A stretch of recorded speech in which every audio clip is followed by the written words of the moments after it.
కీర్తనకారుడు మాట్లాడుతున్న ఆ బ్రతుకేంటి, ఆ జీవం ఏంటి, దేవుని దగ్గరికి రావడం ద్వారా మనకు వచ్చే ప్రయోజనం ఏంటనగా, దేవుని లేఖనం సెలవిస్తూ ఉంది, ఆయన మనలను బ్రతికించే దేవుడు. ఎక్కడి నుంచి బ్రతకాలి? మనం చనిపోయామా? మరణం మనల్ని ఎలుబడి చేస్తుందా? మనం జీవిస్తున్నట్టుగా కనబడుతున్నాం కదా.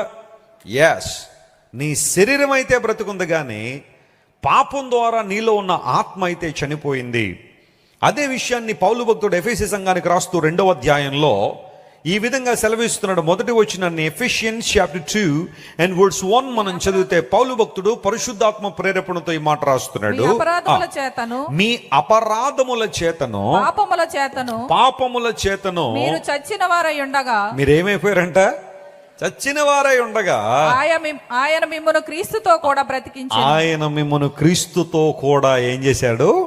బ్రతికించారు. స్తోత్రం చెప్పండి, హల్లెలూయా. ఎఫెసు అనే ప్రాంతంలో ఉన్న సంఘానికి ఉత్తరం రాస్తున్నాడు పౌలు గారు.